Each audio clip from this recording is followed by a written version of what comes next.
Techniques for improving reading efficiency. So let's look at some of them. Active reading, making reading a habit and actively reading, okay, even at work. Morning the newspaper, at work some knowledge levels as far as the company's products, policy details, technical details, and of course there are other official documents which you will have to read day in and day out.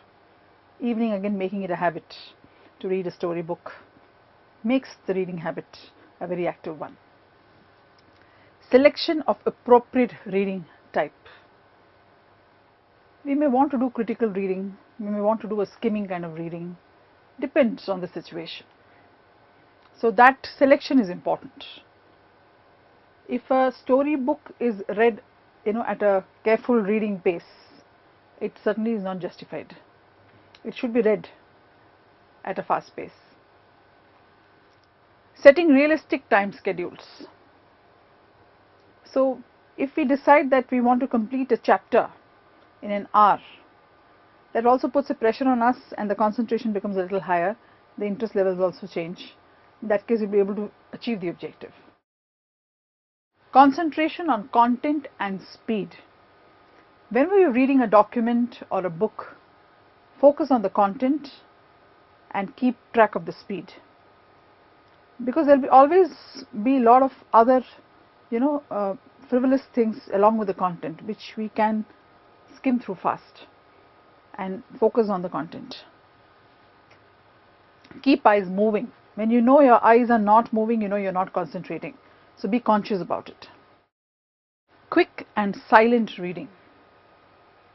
Quick and silent reading, if we read aloud, since our other parts of the body are involved, it tends to slow down the reading. It's fast. You can read faster when you're reading silently. Preview and review of material.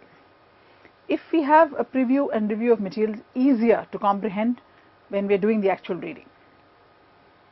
Read in logical block or words. There's a natural, logical understanding that will happen as we read, and hence make your reading also in that style. Read just enough to capture thoughts. You really don't have to spend too much time. Just get the content and comprehend fast. That's enough. And keep it logical. So hence concentration, again, it keeps on coming as one very important factor.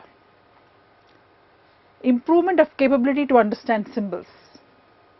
So if there are symbolic representations and you want to also have a symbolic understanding of the thought process, understanding of that will help a lot.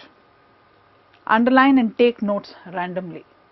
Whenever there are important points and we want to focus on those, underline, and the notes will help in further reading. Instead of reading through the entire document, the notes would be good enough for me to go back. Control on personal and environmental factors. Control on personal, because we tend to waver. Our mind keeps wavering here and there. We have to get ourselves to the actual content as far as the reading is concerned. And as far as environmental factors, you could have phone rings, you could have others coming in disturbing you.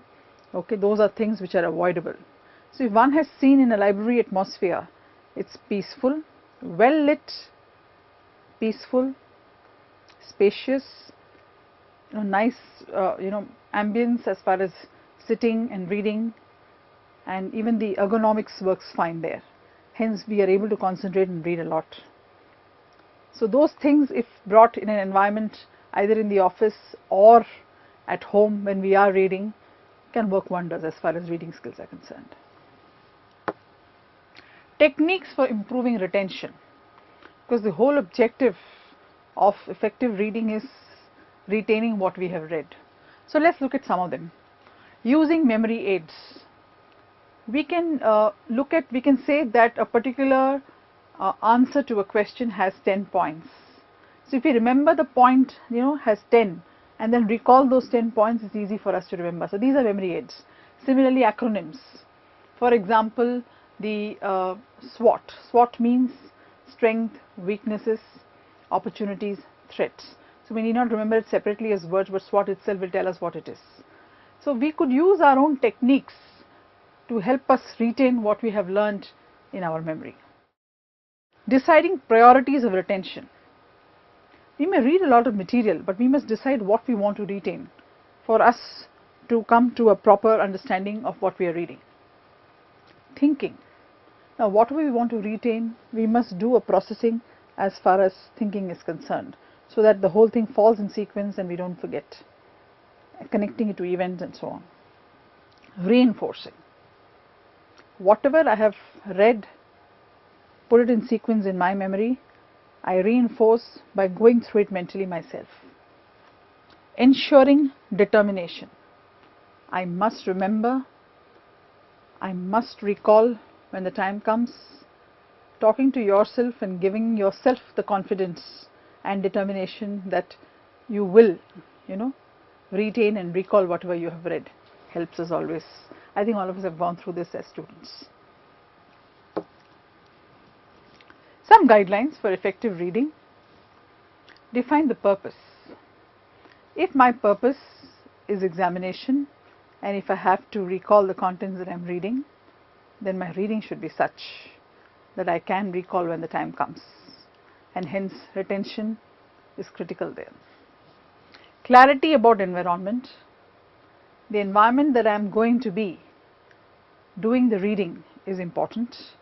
Already we spoke about the library, which gives us a very conducive environment for doing active reading. Identify reading channel. Am I going to do an e-book reading, or is it going to be a written book reading? Control interference. As much as possible, try not to get disturbed, either through cell phones or through friends or through other means. Sometimes when people are doing serious reading, they shut themselves off into a room so that there is no disturbance whatsoever, because their thought process should not be disturbed. Getting the reading of words and non-verbal symbols, connecting them up, because it helps you to remember much higher when you have the non-verbal and the word symbols together. Evaluate critically. Whatever you're reading, see if skimming is required or serious reading is required, critical reading is required. What will I do for that portion of the book? Will I go through it quickly? Am I going to concentrate a lot on that portion? That depends on what the purpose of reading is. You have a material on executive reading and some tips which you can look at in your course material.